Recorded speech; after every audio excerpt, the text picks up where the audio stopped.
दोस्तों नमस्कार, मेरा नाम प्रशांत है और आप देखना शुरू कर चुके हैं आपका अपना चैनल खुदरंग। दोस्तों, भारतीय जनता पार्टी केंद्र की नरेंद्र मोदी की सरकार और इस देश के चुनाव आयोग ज्ञानेश कुमार गुप्ता और उनके चेले चपाटों को एक बहुत तगड़ा झटका लगा है। जी हां, झटका ईवीएम को लेकर के, झटका बैलेट पेपर से चुनाव को लेकर के। क्या कुछ पूरा मामला है, मैं आज आपको इस वीडियो में सुनाने जा रहा हूं। और यह बात क्यों कही जा रही है, इस बात का आदेश किसने जारी कर दिया कि चुनाव दरअसल अब ईवीएम से नहीं करवाऊंगा, ईवीएम से चुनाव नहीं होंगे, बैलेट से चुनाव होंगे। पूरा मामला आपको समझाने की कोशिश करूंगा।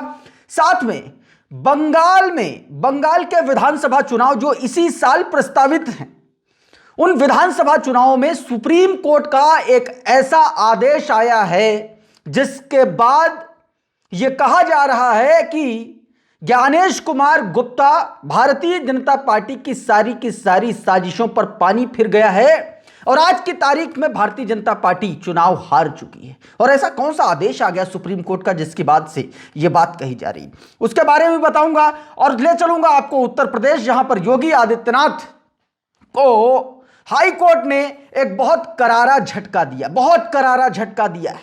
मुस्लिम से जुड़ा हुआ पूरा का पूरा मामला है। क्या कुछ पूरा मामला है उस पर भी बातचीत करेंगे। और साथ में माघ मेले में शंकराचार्य को लेकर के जो बवाल मचा हुआ है, उसमें किस तरीके से योगी आदित्यनाथ उनके अधिकारियों को पत्रकारों ने लताड़ दिया और लताड़ दिया और उसके बाद शंकराचार्य ने, योगी आदित्यनाथ की सरकार ने जो उनको नोटिस भेजा था, उस नोटिस पर ही सरकार को फंसा दिया। पूरा मामला सब कुछ आपको बताने जा रहा हूं, लेकिन सबसे पहले यह जरा खबर देखिए, न्यूज 18 की यह खबर जिसमें बताया गया कि कर्नाटक के बेंगलुरु म्युनिसिपल कॉरपोरेशन इलेक्शंस में स्टेट इलेक्शन कमीशन ने इस बात का निर्णय लिया है, इस बात का फैसला किया है कि चुनाव जो है वो ईवीएम से नहीं करवाएगा, बैलेट पेपर से कराए जाएंगे। माना यह जा रहा है कि अगर ये एग्जाम्पल सेट हो गया कि तो पूरे देश में ज्ञानेश कुमार गुप्ता पर और भारतीय जनता पार्टी पर यह दबाव बन जाएगा कि ईवीएम को खत्म किया जाना चाहिए। और ये दोस्तों आपको बता दूं कि मैं बेंगलुरु में मेरे ख्याल से 369 वार्ड हैं, उन वार्डों में बैलेट के जरिए जो है वो चुनाव करवाने का फैसला लिया गया है। न्यूज 18 अंग्रेजी का जो चैनल है उसने बाकायदा यह खबर बताई और तमाम सारे मीडिया प्लेटफॉर्म्स पर यह खबर छपी है। पहले जरा ये छोटा सा हिस्सा देखिए और उसके बाद मैं आपको इस खबर को और आगे ले चल के बताऊंगा। पहले सुनिए जरा इसको। The municipal elections using ballots and not EVMs. This is a major decision by the Karnataka State Election Commission. तो दोस्तों इस खबर के निहितार्थ बहुत सारे निहितार्थ हैं और अगर इस पूरे गेम में कर्नाटक का, बेंगलुरु का ये नगर निगम का चुनाव, म्युनिसिपल इलेक्शन बैलेट से प्रॉपरली हो गया तो आप यकीन मान करके चलिए कि सरकार पर भी और चुनाव आयोग पर भी, केंद्रीय चुनाव आयोग पर जो है वो ज्ञानेश कुमार गुप्ता पर बहुत तगड़ा दबाव बनेगा पूरे देश में ईवीएम बैलेट से चुनाव कराने को लेकर के। और तमाम सारे विपक्षी दल हैं वो लगातार इस बात की मांग कर रहे हैं, चाहे वो बहन जी की बात हो, चाहे वो सपा की बात हो, चाहे वो कांग्रेस की बात हो, तमाम सारे के सारे दल बैलेट से चुनाव कराने की मांग कर रहे हैं।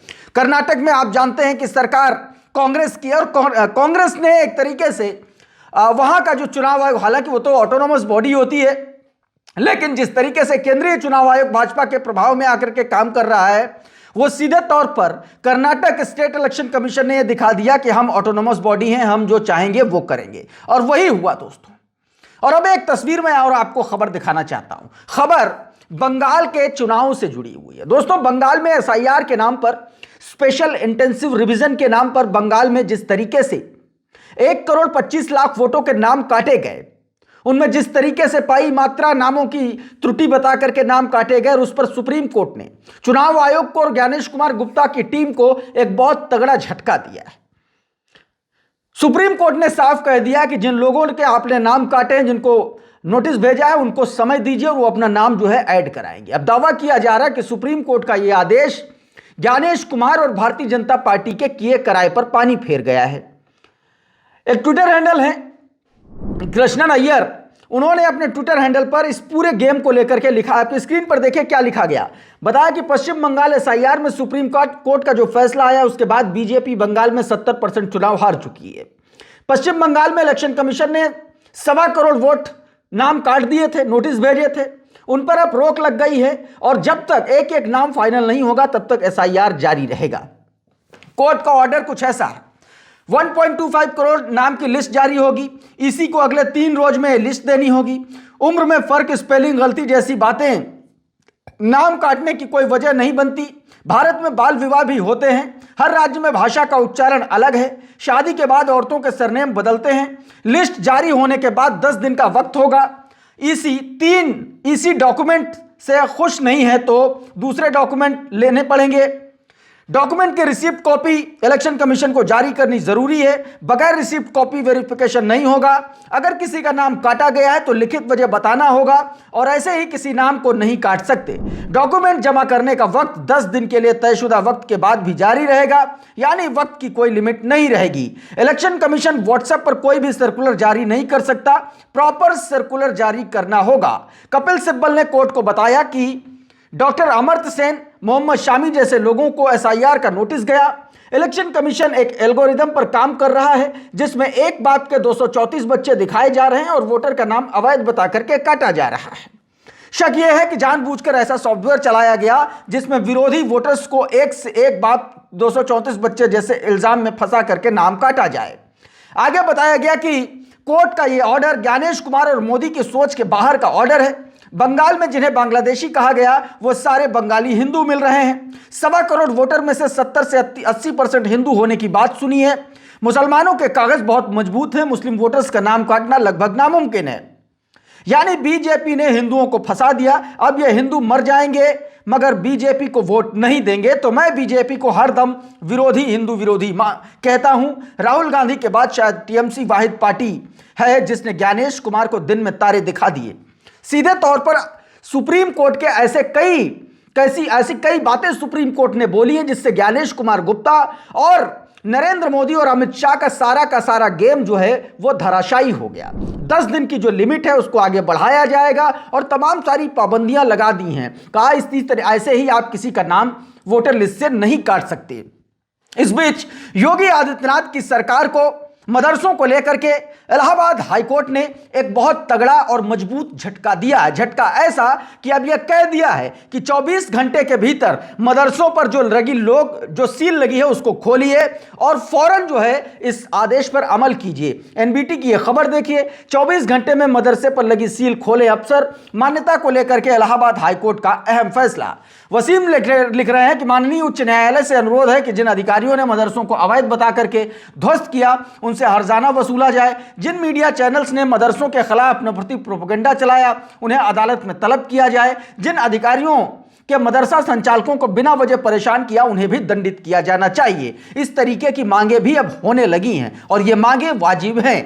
मदरसा अगर ढहा दिया गया, बंद कर दिया गया तो ऐसे अधिकारियों पर क्या एक्शन होगा, इस पर भी अदालतों को और हमारे कोर्ट्स को सोचना चाहिए और समझना चाहिए। दोस्तों अब एक और तस्वीर मैं आपको दिखाता हूं, खबर इसी को लेकर के, इस पर अशोक कुमार पांडे ने जो लिखा है वो मैं आपको दिखाता हूं। देखिए अशोक कुमार पांडे क्या लिख रहे हैं, कड़ी चेतावनी और सख्ती से आगे कोई फैसला तो आया, नोट कर लीजिए, सिर्फ मान्यता न होने पर मदरसा बंद नहीं किया जा सकता। यह बात इलाहाबाद हाईकोर्ट ने कह दी है। दोस्तों इस बीच योगी आदित्यनाथ को एक तरीके से करेला वो भी नीम चढ़े जैसी स्थिति बन गई है। योगी आदित्यनाथ जो खुद को अपना हिंदुत्व की पिच पर सबसे माहिर खिलाड़ी मानते थे, उनको शंकराचार्य स्वामी अविमुक्तेश्वरानंद ने एक कड़ी और करारी टक्कर दे दी है। माघ मेले में स्नान करने गए शंकराचार्य को इलाहाबाद में माघ मेला प्रशासन ने जबरदस्त तरीके से उनके साथ ज्यादती की, उनके शिष्यों को मारा पीटा, उनके साथ भी बदसलूकी बदतमीजी की खबरें निकल के सामने आ रही हैं। खुद अविमुक्तेश्वरानंद जो है वो तमाम सारे अफसरों की तस्वीरें और फोटो लगा करके, चाहे वो मंडलायुक्त की तस्वीर हो, चाहे वो कमिश्नर की तस्वीर हो, सबकी तस्वीरें लगा करके बता रहे हैं कि कैसे उनके शिष्यों को लातों और बूटों तले रौंदा गया, उनकी शिखाओं को पकड़ करके खींचा गया, भद्दी भद्दी गालियां दी गई। और अब इसी को लेकर के जब अधिकारी सफाई पेश करने पहुंचे और जिले इलाही बन करके वापस जाने लगे तो पत्रकारों ने कायदे से अधिकारियों को रगड़ दिया और बता दिया कि मीडिया की रीढ़ अगर सीधी हो तो आप चाहे जितने बड़े जिले इलाही, चाहे जितने बड़े खुदा हों, आपको जवाबदेह बनना पड़ेगा। एक वीडियो आपको दिखाता हूं, देखिए जरा।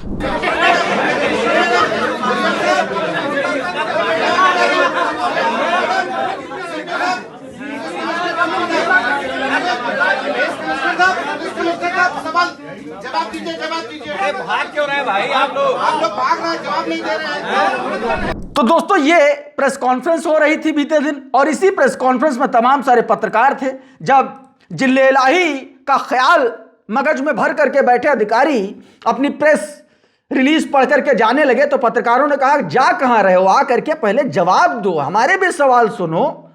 ऐसे नहीं कि मोनार्की चल रही है कुछ भी करोगे।